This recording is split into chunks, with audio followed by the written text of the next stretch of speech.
Nah, hubungan yang melatih kita supaya terhubung dengan Allah erat dan sulit dipisahkan, bukan hanya saat Anda terhubung dalam ibadah, tapi selesai ibadah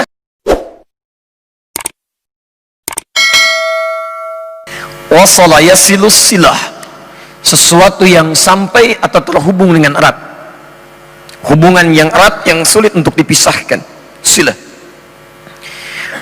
Anda pernah dengar istilah silaturahim? Silaturahim, hubungan kasih yang sangat erat, yang sulit untuk dilepaskan. Bukan saat kumpulnya, ini seringkali keliru ini. Ya.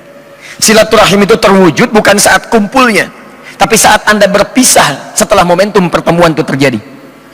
Kalau Anda bertemu dengan kawan-kawan, Anda menyapa, wajar karena Anda melihat orangnya, karena Anda berjumpa dengan sosoknya. Yang paling hebat itu setelah Anda berpisah, masih ada hubungan kasih antara Anda dengan kawan Anda, sehingga Anda mendoakan dia dalam kebaikan.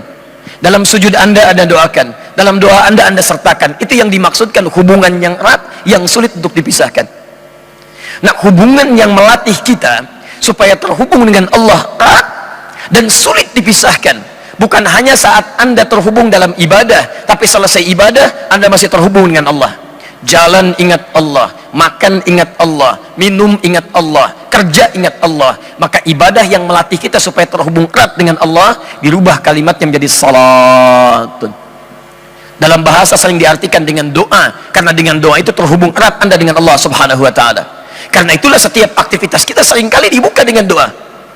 Tunjukkan pada saya, mohon maaf ya, tunjukkan pada saya, di kepercayaan mana yang dianggap sebagai agama yang setiap aktivitasnya melekat dengan doa.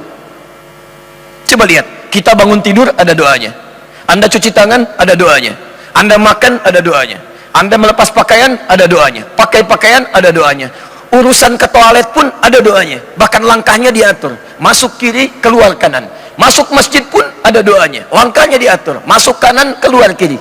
Tunjukkan.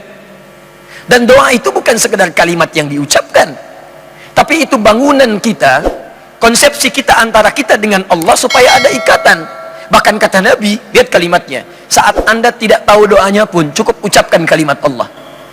Kullu amrin dzibalin la yubda'u fihi bi bismillahirrahmanirrahim fahuwa abtar. Setiap perbuatan baik yang tidak diiringi kalimat Allah di dalamnya, bismillahirrahmanirrahim, paling singkat bismillah, abtar, terputus hubungan dia dengan Allah, gak ada nilai pahalanya.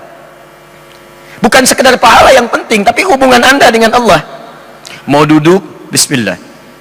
Mau makan, bismillah. Mau minum, bismillah. Ba di sana itu fungsinya ilsaq, musahabah. Ada 14 jenis ba dalam bahasa Arab. Lihat di kitab Mughnil Labib an Kutubil A'arib, karya Ibnu Hisham Al-Ansari, halaman 15 sampai 59. Di situ ada 14 makna huruf ba. 14 makna. Ba dalam kalimat bismillah itu al-ilsaq wal musahabah. Ilsaq itu sesuatu yang sangat dekat. Makanya lem dalam bahasa Arab disebut dengan lisaq, karena merekatkan satu dengan yang lainnya.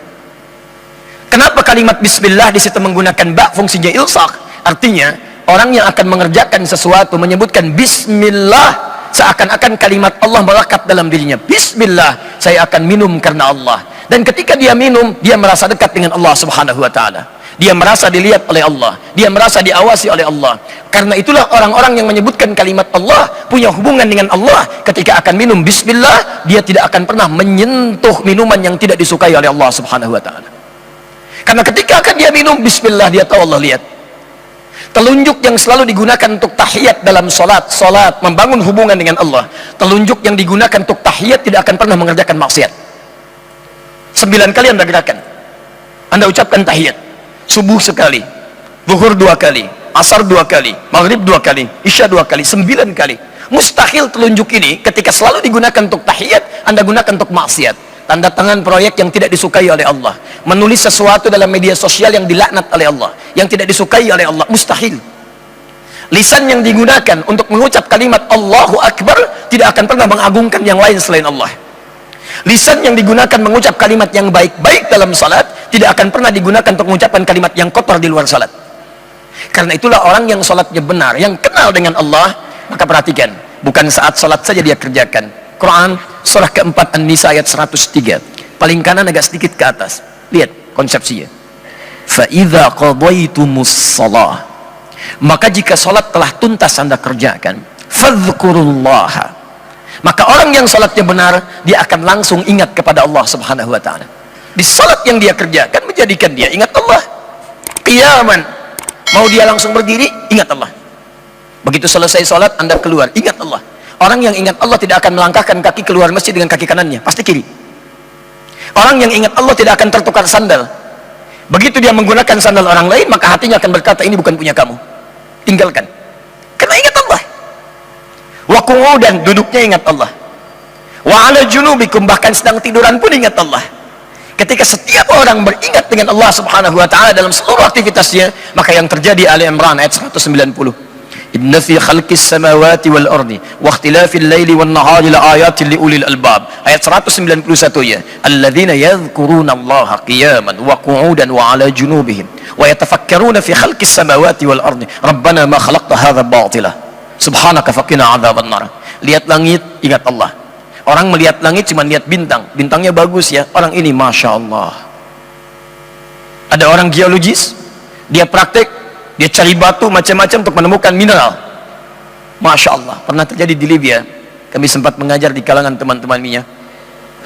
Ada orang yang sebelum belajar, begitu melihat batu, nih Ustadz, luar biasa batu ini, ada kodenya. Satu begini, satu begini. Setelah dia belajar, balik lagi apa kalimat yang keluar di lisannya?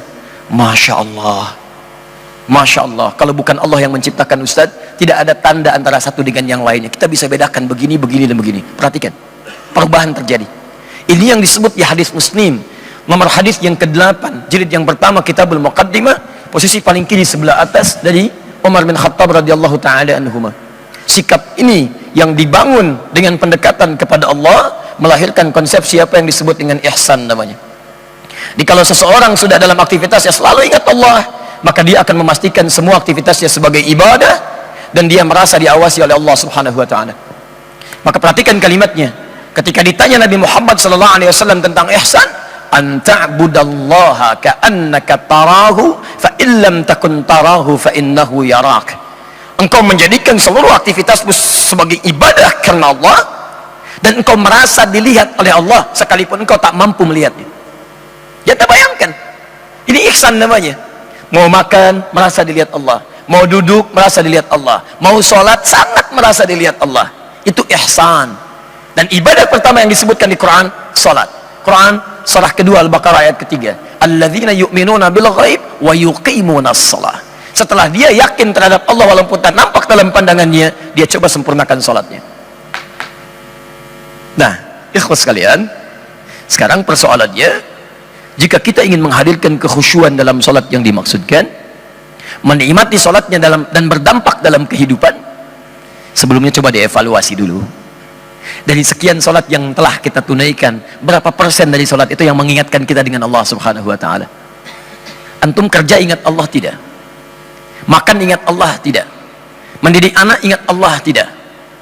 Saya cek ya, saya cek. Kalau bapak ibu kedatangan tamu, baik. Bikin makanan tidak? Siapkan makanan? Siapkan minuman? Kenapa? Halo? Karena ada tamu. Lihat, orang yang ingat Allah akan beda cara berfikirnya dengan orang yang barangkali belum sampai hubungan dengan Allahnya terjalin dengan kuat. Perhatikan bahasa nabinya. Orang yang dekat dengan Allah, ketika kedatangan tamu, kalimat pertama yang muncul yang disentuh imannya. Lihat, man kana yu'minu billahi wal yaumil akhir falyukrim dhaifah. Siapa yang merasa beriman pada Allah dan hari akhir, maka muliakan tamunya. Ternyata orang ini membuat makanan, minuman, memuliakan tamu, bukan tamunya mau datang, tapi karena Allah perintahkan. Ketika dia punya hubungan dengan Allah, semuanya karena Allah, lillah. Jadi ketika saya mau buat minuman, bukan karena orang lain mau datang, tapi karena Allah perintahkan. Kalau Allah nggak perintahkan, belum tentu saya kerjakan. Kalau cuma bikin minuman, makanan karena tamu datang, apa bedanya Anda dengan yang belum beriman? Yang belum beriman pun begitu juga. Silahkan bertamu pada non-muslim, Anda datang, dia akan siapkan minuman, Anda siapkan makanan. Lantas apa perbedaan Anda dengan yang lainnya? Yang membedakan adalah keimanan kita kepada Allah. Maka Masya Allah, saya buat minuman karena Allah perintahkan untuk itu. Maka hasilnya apa? Akan ada perbedaan. Anda kalau kerjakan segala hal untuk kepentingan manusia, dunia, bukan karena Allah, maka umumnya, maaf, seringkali hadir kecewa. Tiba-tiba sudah pesan makanan banyak, tamu nggak datang. Afwan akhi, maaf pak, saya nggak bisa datang, ada acara mendadak. Ya, kok ya pak? Nggak apa-apa. Tapi anda kecewa karena makanan sudah dibuat macam-macam dan sebagainya. Tapi ketika anda kerjakan karena Allah, yang anda kejar bukan hasilnya. Ingat, dalam pahala itu ada dalam prosesnya, bukan hasilnya. Mau tamunya datang, mau tidak, yang penting saya kerjakan perintah Allah. Begitu tamunya katakan, maaf pak, saya nggak bisa datang, ada acara penting. Oh baik pak, mudah-mudahan acaranya lancar, baik dan sebagainya. Bapak tidak apa-apa, tidak apa-apa pak, malah Allah karuniakan makanan lebih buat saya hari ini, lumayan. Masya Allah, nikmat gitu kan, enak. Nah bagaimana kita bisa membangun hubungan itu?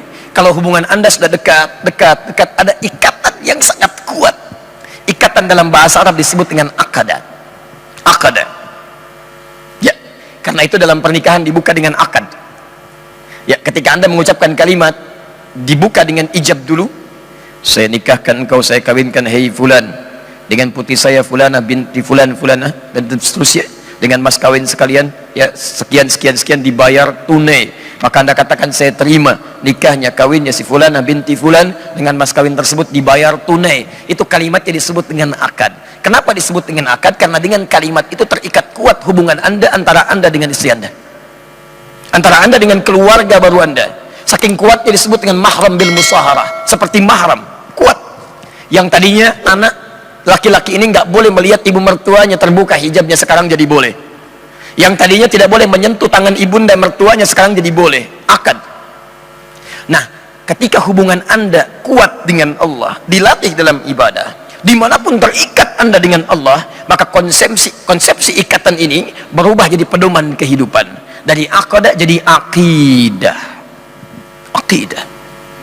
Akidah itu bukan sekedar keyakinan, tapi keyakinan anda yang mengikat anda dengan Allah subhanahu wa ta'ala, sehingga terbangun hubungan yang kuat antara anda dengan Allah. Konsepsinya disebut dengan akidah.